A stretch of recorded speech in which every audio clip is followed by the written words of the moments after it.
we know that addition or subtraction of real numbers is done using algebra, like 2 plus 3 equal to 5 or 6 minus 2 equal to 4. Similarly, we can add or subtract scalar quantities. A scalar quantity is the quantity which has magnitude but no direction. Magnitude consists of a numerical value plus a unit of measurement. For example, rod 1 has mass 3 kg and length 3 meter. Here 3 is a numerical value and kilogram is a unit of measure. The rod 2 has mass 2 kg and length 5 meter. Now, what is the total mass of rod 1 and rod 2? We can add m1 plus m2, which is equal to 5 kg. Similarly, the total length of rod 1 and rod 2 will be given by L1 plus L2, and this is 8 meter. But what about m1 plus L1? Can we add mass of the rod with its length? Definitely no. Adding two scalar quantities of different unit of measure doesn't make any sense. Now we have vector quantities which has magnitude and direction both.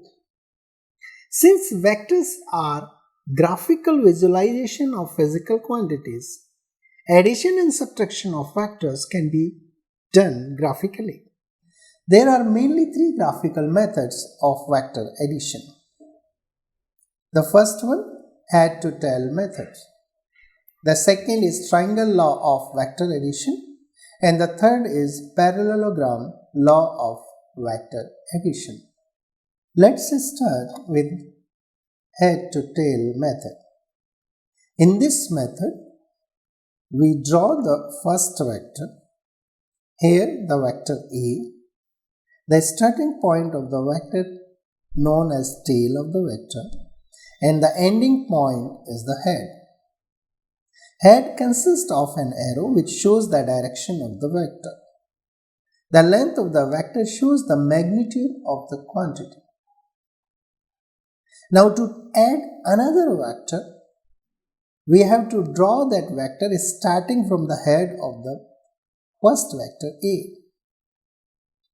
Now the resultant of these two vectors or addition of these two vectors can be given by another vector which is start from the tail of the vector A from here and end up at the head of the second vector or the last vector in the sequence which we will need to add.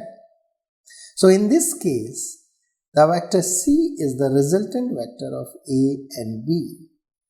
Now if we have more than two vectors, we will follow the same method of adding up the vectors in sequence.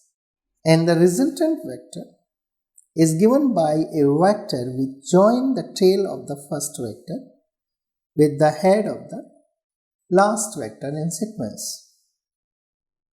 Now let's move to the subtraction. I have taken the first case here of addition. Now instead of addition of vectors, if I need to find out the vector A minus vector B. So how I will do it? In this case, since we have to subtract the vector B from vector A, we will find out the negative vector of B. What is that negative vector?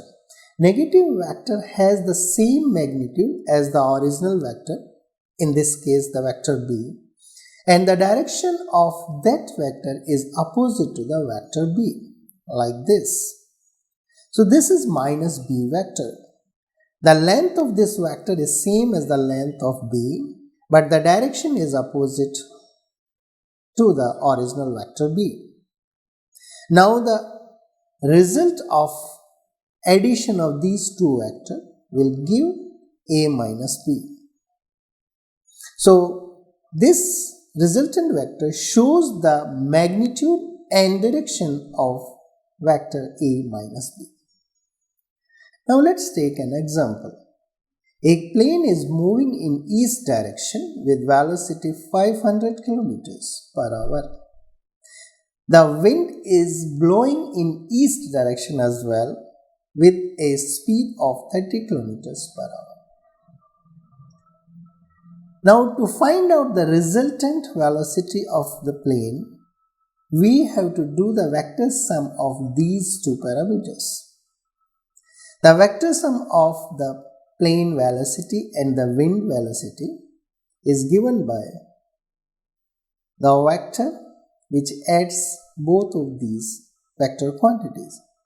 Since both of these vector quantities are in the same direction, the resultant velocity magnitude is the addition of the speed of plane as well as wind. So here the magnitude of the resultant velocity is 500 plus 30 equal to 530 kilometers per hour. And the resultant velocity direction is in east direction because both of these velocities, the plane velocity and the wind velocities, are in the same direction.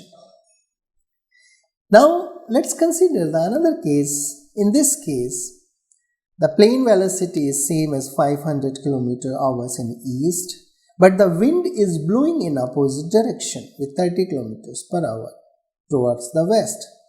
Now this wind is resisting the motion of plane. Now we can find out the resultant velocity of the plane by using these vectors. In this case, the magnitude of resultant velocity is the difference of these speeds, which is nothing but 500 minus 30 equal to 470 kilometers per hour. In this case, the resultant velocity direction is in east direction, which is same as the plane velocity. This is because the plane velocity 500 is greater than 30 and you get the difference of this velocity is in east direction. Now let's move to the second method of doing the vector addition. And this is known as triangle law of vectors addition. As per triangle law of vector addition, if two vectors acting on a body are represented both in magnitude and direction by two sides of a triangle taken in order, then the resultant of these vectors given by third side of that triangle in opposite direction. So here the vector A and vector B represent the two vectors taken in sequence and presented by two sides of a triangle. So here the resultant vector is given by the third side of the triangle taken in opposite order. Now let's see an example. Here a ball is thrown in horizontal direction with force F1, and this ball will be under two force continuously. Another force is Fg, which is because of gravity of the earth and always works in downward direction. The mass of the ball is 1 kg, Fg is 10 Newton, and F1 is given as 10 Newton as well in horizontal direction. Under these two forces, the path of the ball will be as shown in this animation. So here continuously two forces are working on the ball, F1 and Fg. The resultant force on the ball is the resultant of these two forces. So here F1 and F2 if represent the two sides of a triangle, the third side in opposite order will give the resultant force. And here the resultant force is F, which makes an angle theta with the horizontal force of F1. Now if we draw these vectors on a graph paper, we can directly measure the length of this resultant vector and we can find out the value of resultant force acting on the ball, and we can find out this angle as well.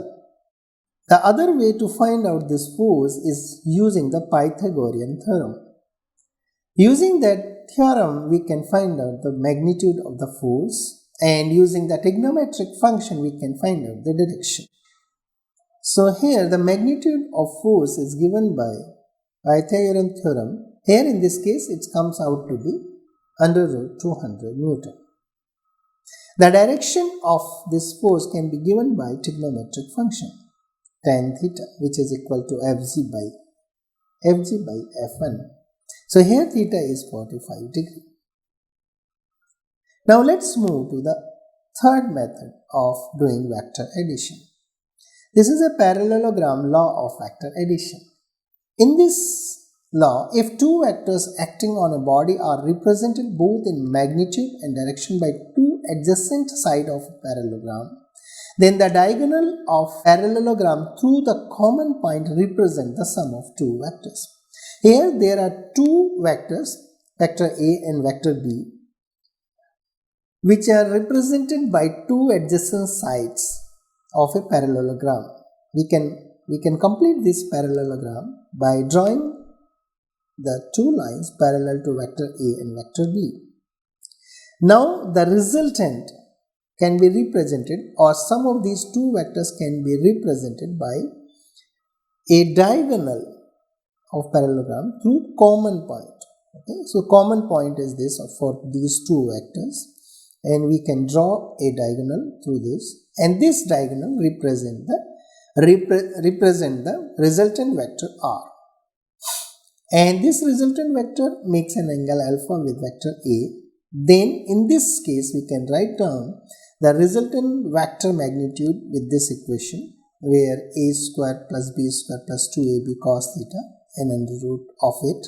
And the direction of the resultant vector is given by the trigonometrical ratio tan alpha, where the alpha is the angle between vector A and the resultant vector, and the A and B is the magnitude of the vectors. Theta is the angle between these two vectors A and B. So you can remember these two formulas. The derivation of this formula we are not going to do in this video. Maybe we will do in another video. By using this parallelogram law, we can find out the resultant vector of two vectors of a physical quantity which are at angle theta.